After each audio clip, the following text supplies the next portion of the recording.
ಈ ವಿಡಿಯೋದಲ್ಲಿ ನಾನು ನಿಮಗೆ ಒಂದು ಫಾರ್ಮುಲಾ ಹೇಳಿಕೊಡಲಿದ್ದೇನೆ. ಇದರ ಅವರೇಜಿಂದ ನೀವು ಬ್ರಿಲಿಯಂಟ್ ಆಗೋದು ಪಕ್ಕ.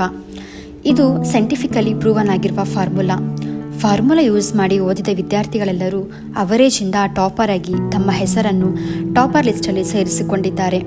ನಿಮಗೂ ಟಾಪರ್ ಆಗಬೇಕೇ? ಹಾಗಾದರೆ ಈ ವಿಡಿಯೋನ ಸ್ಕಿಪ್ ಮಾಡದೆ ನೋಡಿ. ಮೆಜಾರಿಟಿ ಆಫ್ ಸ್ಟೂಡೆಂಟ್ ಹೇಗೆ ಓದುತ್ತಾರೆ ಅಂದರೆ ನೋಟ್ಸ್ ಅಥವಾ ಟೆಕ್ಸ್ಟ್ ಬುಕ್ಗಳನ್ನು ಪದೇ ಪದೇ ಓದುತ್ತಿರುತ್ತಾರೆ. ಹಾಗೆಯೇ ಸೈನ್ಸ್ ಕೂಡ ಇದೇ ಹೇಳುತ್ತೆ, ಲಾಜಿಕ್ ಕೂಡ ಇದೇ ಹೇಳುತ್ತೆ, ಮತ್ತೆ ಮತ್ತೆ ಓದಿದರೆ ನೆನಪುಳಿಯುತ್ತಾ ಅಂತ.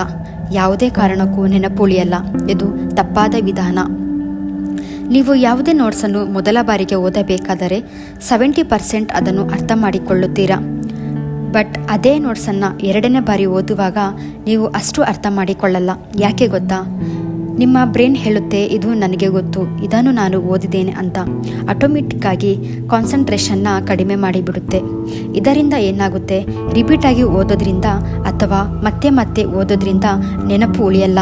ಸೊ ಅದಕ್ಕೆ ಮ್ಯಾಕ್ಸಿಮಮ್ ಸ್ಟೂಡೆಂಟ್ಗಳದ್ದು ಎಕ್ಸಾಮ್ನಲ್ಲಿ ರಿಸಲ್ಟ್ ಕಡಿಮೆ ಬರೋದು.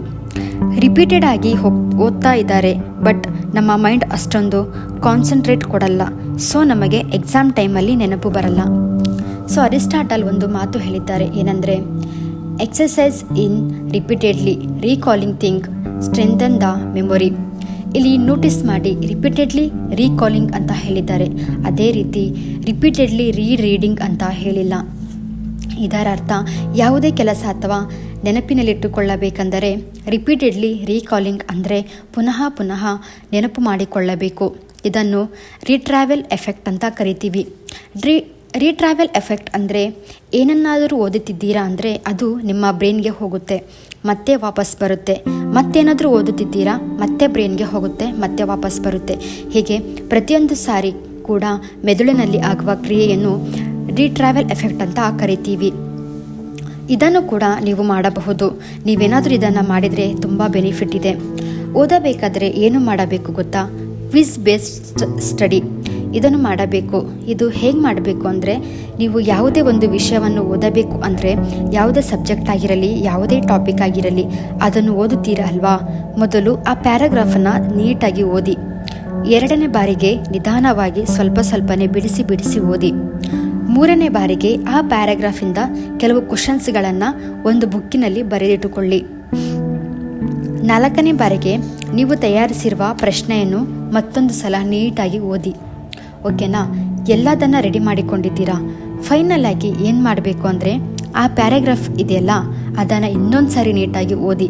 ಓಕೆ, ಇವಾಗ ನೆಕ್ಸ್ಟ್ ಪ್ರೋಸೆಸ್ ಏನಂದರೆ, ಕ್ವಶನ್ಸ್ನ ಬರೆದಿದ್ರಲ್ವಾ, ಅಲ್ಲಿ ಕೆಳಗೆ ಸ್ವಲ್ಪ ಜಾಗ ಬಿಟ್ಬಿಟ್ಟು ಅದಕ್ಕೆ ಆನ್ಸರ್ಸ್ನ ಬರೆಯೋದಕ್ಕೆ ಸ್ಟಾರ್ಟ್ ಮಾಡಿ.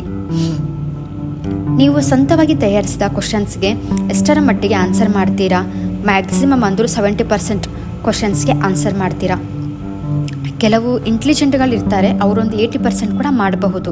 ಮ್ಯಾಕ್ಸಿಮಮ್ ಅಂದರೆ ಒಂದು 70% ನೀವು ಮಾಡ್ತೀರಾ. ಇನ್ನು 30% ಉಳಿದುಕೊಳ್ಳುತ್ತೆ. ನಾವು ಓದಿದಾಗ ನಮಗೆ ಗೊತ್ತಾಗಲ್ಲ ಇದು ಉಳಿದಿದೆ, ನಾವು ಎಷ್ಟು ಓದೋದನ್ನ ಬಿಟ್ಟಿದ್ದೀವಿ ಅಂತ. ಆ 30% ಉಳಿದಿದೆ ಅಲ್ವಾ, ಅದನ್ನ ಏನು ಮಾಡಬೇಕಂದ್ರೆ, ಅದಕ್ಕೆ ಮತ್ತೆ ನೀವು ಪ್ಯಾರಾಗ್ರಾಫ್ನ ಓದಿ. ಯಾವುದೇ ಟಾಪಿಕ್ ಓದಿದರೂ ಕೂಡ ಪಕ್ಕಾ ಆಗಿ ಬಿಡುತ್ತದೆ. ಒಂದು ಟೈಮ್ ನೀವು ಈ ಥರ ಮಾಡಿ, ಯಾವುದೇ ಟಾಪಿಕ್ ಇರಲಿ, ಯಾವುದೇ ಸಬ್ಜೆಕ್ಟ್ ಇರಲಿ, ಯಾವುದೇ ಇರಲಿ, ನೋಡಿ 100ಗೆ 100% ರಿಸಲ್ಟ್ ಪಾಸಿಟಿವ್ ಬಂದೇ ಬರುತ್ತೆ.